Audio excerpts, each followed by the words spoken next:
E aí, rebanho, como é que vocês estão? Estou muito feliz. O Bitcoin acabou de ultrapassar 109 mil fucking dólares, máxima histórica. E eu vou aproveitar para comentar um assunto que já me pediram aqui, que é sobre o Avelino e o 38, o debate entre ouro e o debate sobre Bitcoin. E vou falar para vocês, me parece que esse debate é muitas vezes inútil, porque ele não parte das premissas corretas, que é simplesmente a necessidade de cada indivíduo, como se houvesse uma massa homogênea e houvesse uma média de necessidades e essa média devesse ser seguida. E isso me parece partir muito mais do Avelino do que o 38, embora eles não respondam um ao outro diretamente, sabe? É só citando uma coisa ou outra, falando sobre uma coisa ou outra. E eu quero falar para vocês aqui que eu acompanho o Avelino muito antes do 38.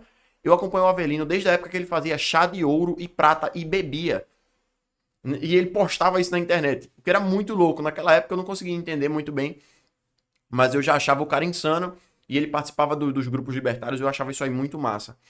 Só que aí o Avelino se tornou um Bitcoiner, ganhou uma grana com isso, aparentemente, e depois abandonou tudo isso, pegou a grana e investiu em outros mercados, inclusive hoje em dia ele trabalha com ouro e prata, o que eu acho muito legal.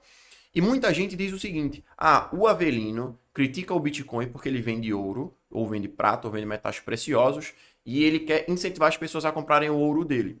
Eu discordo disso.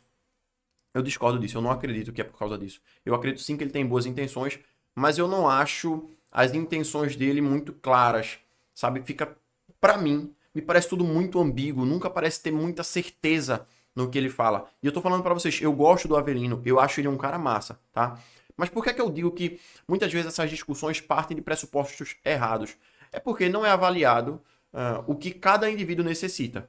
Porque os indivíduos são diferentes e a gente não pode partir de uma pretensão do conhecimento de que a gente sabe o que é melhor para o outro. Veja, eu gostaria muito de ter vários imóveis, eu gostaria muito de ter reservas em ouro, reservas em prata, reservas em Bitcoin e até reservas em outras shitcoins. Eu gostaria muito disso.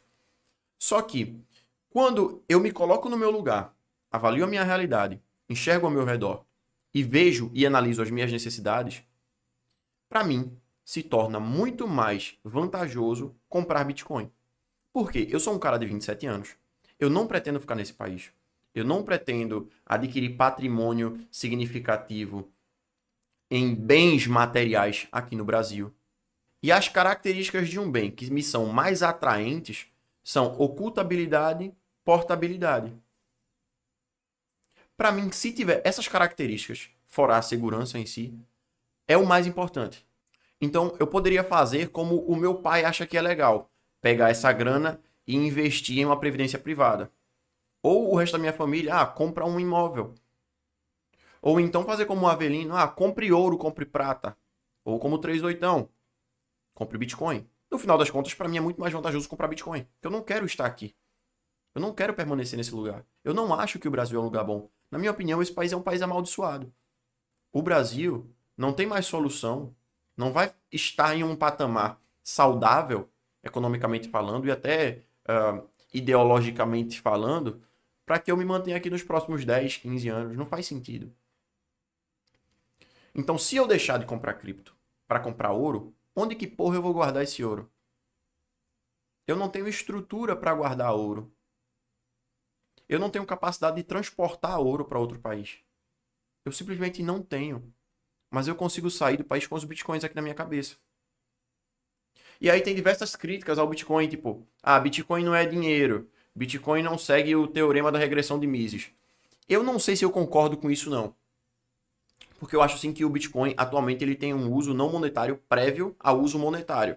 Se a gente for fazendo ali o teorema da regressão, hoje em dia você já tem lugares onde aceita Bitcoin, então você já passou a ter ali um uso monetário, mas o uso não monetário prévio do Bitcoin, do início do teorema de regressão, é a segurança. A gente precisa levar em consideração também que muitos autores e tal tinham perspectivas acerca de como as coisas eram no passado. Mas o mundo se atualizou. A gente não pode ficar preso em todos os princípios e conceitos que os próprios austríacos definiram há muito tempo atrás, porque o mundo mudou. E hoje a segurança é importantíssima. Sempre foi importantíssima. Mas hoje é muito mais, porque se o nosso dinheiro simplesmente estiver guardado no banco, que teoricamente estaria seguro, a gente já está sendo roubado, porque inflação é roubo. Inflação é roubo, inflação é a expansão da base monetária. Impressão de dinheiro é roubo, ok? Inclusive, se a gente quiser se proteger da inflação, bom, a gente tem que levar em consideração que a inflação do Bitcoin vai diminuindo cada vez mais e a do ouro, bom, a do ouro vai continuar. A gente não sabe qual é o limite de ouro que pode ser extraído do planeta, até porque a capacidade tecnológica do planeta tende a aumentar e quando a capacidade tecnológica aumenta, nossa capacidade de produzir e extrair bens do próprio planeta também aumenta. Então não dá para saber. Já o Bitcoin me parece ser mais seguro. Eu acredito sim que é muito mais seguro, porque a gente tem uma expansão de base monetária limitada. Vai chegar um determinado momento. Eu acho que nem deveria ser chamada de expansão da base monetária, mas a gente vai ter uma emissão de moeda que vai se extinguir ou que vai ser reduzida ao longo dos anos, a cada 4 anos, por causa do fenômeno do halving. E a gente também tem que levar em consideração mais uma coisa, Lei de Gresham, que é uma lei que diz que em um ambiente onde há bimetalismo, no passado ou hoje em dia, onde circula mais de uma moeda, onde circula mais de um tipo de dinheiro, o dinheiro ruim tende a expulsar o bom dinheiro da economia. Simplesmente porque as pessoas vão tender a guardar esse dinheiro melhor, porque a gente sabe que amanhã ele vai estar mais bem avaliado. Então não faz sentido eu gastar esse dinheiro agora e amanhã ele vai valer mais. Então, como a gente ainda está em um sistema fiduciário, a tendência é que Bitcoin passe a se tornar o meio corrente ainda mais no futuro. Outra coisa também que tem que ser levada em consideração é uma crítica que o Avelino faz, que eu acho muito inteligente, que é a seguinte: se o Bitcoin sempre se valoriza, porque a demanda aumenta, mas a oferta é limitada, nunca vai haver motivo para a gente utilizar Bitcoin como dinheiro corrente. Isso aí eu já não sei. Pode ser que a gente venha a utilizar Satoshi. É uma coisa que eu me pergunto, que eu me questiono e que eu acho um questionamento muito válido. Mas de qualquer forma, para mim, ainda vale mais a pena guardar os meus bitcoins, rodar o máximo de tempo que eu puder, porque eu acho muito mais vantajoso. Agora, uma outra crítica que eu tenho a tecer aqui ao Avelino é sobre isso aqui, ó. Eu não sei até que ponto ele foi só brincalhão nisso aqui, mas eu acho que vale a pena citar. Travou aqui a minha webcam, velho, que merda. Essa aqui, ó. Tive que fazer um corte por causa do... Por causa de uma paradinha aqui. Ó, vamos lá. Eu tava assistindo o Ryan esses dias, e sim, eu gosto bastante do Ryan, acompanho muito o conteúdo dele, mesmo ele não sendo um defensor das criptomoedas, tudo bem, nem todo mundo é perfeito, e todo mundo vai ter coisas com as quais você vai discordar. Se liga nesse comentário aqui que o Avelino mandou para o Ryan, eu inclusive até me surpreendi quando ele mandou, que foi o seguinte: eu não sei porque que eu tô usando isso aqui, eu não tava usando isso aqui antes. Foi porque eu tive que parar para editar um negócio aqui, vamos lá. Ó, fala sociólogo Ryan, tudo bem? Ganhei dinheiro com cripto, não me odeie. Tive um OTC que movimentou 10,55% de todos os bitcoins do Brasil. Porém, me desiludi com esse mercado. Vendi minha empresa e hoje tenho apenas negócios da economia real. Inclusive, real é o nome da empresa lá do Avelino. Eu achei muito inteligente. Vamos lá. Fala para as pessoas não mexerem com cripto. Isso é satânico e tem um karma muito ruim. É igual tigrinho. Tira a juventude das pessoas em uma época que deveriam estar estudando e montando negócios, startups, de coisas que realmente ajudem as pessoas. Hoje sinto uma imensa necessidade de tirar as pessoas da ilusão que eu vivia. É muito bom quando você fala mal de cripto por aqui. Eu fui um grande especialista nessa área e concordo com tudo que você diz, principalmente quando fala que só tem picareta. Mas um dos motivos de eu ter saído desse mercado. Cripto é igual tatuagem. Agora vamos analisar um pouco sobre o que o Avelino comentou aqui e também um pouco sobre a vida que o Avelino expõe. Ele não expõe muito, é mais uma questão profissional. Mas veja bem, se ele ganhou grana com Bitcoin, pegou essa grana e investiu no que ele chama de economia real, bom, para ele valeu a pena. Aparentemente valeu a pena investir em cripto, comprar cripto, revender, trabalhar com cripto, fazer câmbio. Para ele valeu a pena. E se isso tem tanto karma ruim, se é tão satânico, maligno, e é tudo aquilo que o Ryan acha que é, etc, etc, etc, talvez o Avelino devesse rever um pouquinho de onde é que ele tirou dinheiro para investir na empresa dele agora, já que ele vendeu a empresa dele antiga, que era uma empresa que trabalhava com cripto, e parar para analisar se boa parte daquilo que ele tem hoje não é fruto de trabalho satânico. E aí cabe a consciência de cada um e a do próprio Avelino chegar e dizer assim, ó, velho, não quero mais nada disso aqui. Isso aqui foi fruto de satanismo, não quero na minha vida. Mas provavelmente não é isso que ele vai fazer. E eu também não acho que ele vai fazer isso, não. Porque, na minha opinião, esse negócio de, é satanista ou não, é tudo baboseira. Bom, eu continuo investindo em Bitcoin. Aliás, eu continuo comprando Bitcoin. Salvaguardando minha grana ou o pouco de patrimônio que eu consegui acumular em Bitcoin. E eu aconselho que, se vocês têm ideias de vida parecidas com as minhas, que façam a mesma coisa. Se vocês não querem ficar nesse país, se vocês querem melhorar de vida, se vocês querem prosperar, cara, façam alguma coisa, mas não deixem o seu dinheiro no banco e muito menos em real. No mínimo, você compra dólar. Se você não quiser comprar dólar, compra ouro.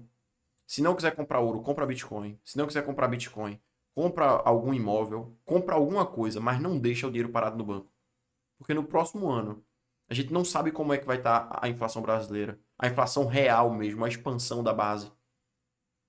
É uma coisa que me preocupa muito. Eu acho que o mal do século, do último século para cá, não é só a grande expansão de poder das democracias, porque isso é uma consequência. O real problema mesmo que a gente vive, de mais ou menos um século para cá, é a capacidade do Estado de imprimir dinheiro.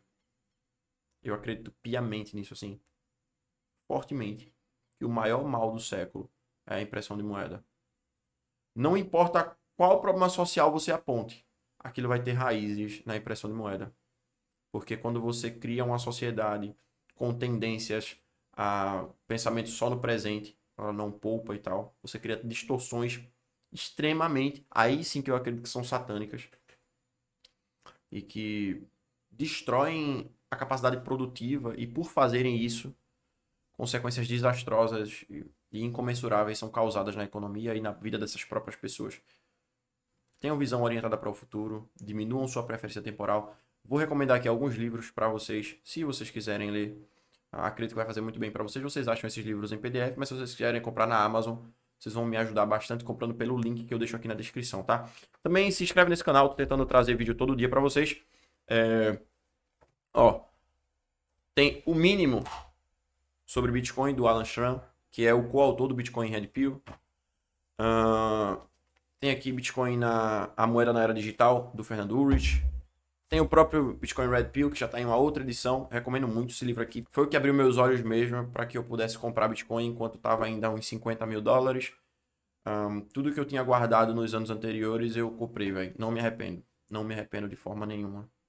E se tiver algum karma, então que o karma venha. Mas até então, eu tô achando que tá tudo indo muito, muito bem. Sabe? Eu tô me sentindo muito seguro. E eu lembro da sensação de comprar pela primeira vez e de fazer autocustódia e ter muito medo. Ficar muito preocupado. E depois eu fui fazendo. E aí eu passei a ter uma sensação de segurança que eu nunca tive antes. De verdade mesmo. Outro livro também que eu vou recomendar para vocês, esse aqui é muito importante para vocês entenderem como a gente chegou na situação atual, que é o que o governo fez com o nosso dinheiro do Rothbard. Eu acho que tem resumo desse livro aqui no canal. E eu acho ele fenomenal. Inclusive, ele fala muito sobre a lei de Gresham, como a gente passou pelo processo de desourificação da economia, quando os governos aboliram o padrão ouro e passaram a imprimir cada vez mais moeda. É isso, o vídeo já está muito longo. Valeu, falou e até a próxima. Fui.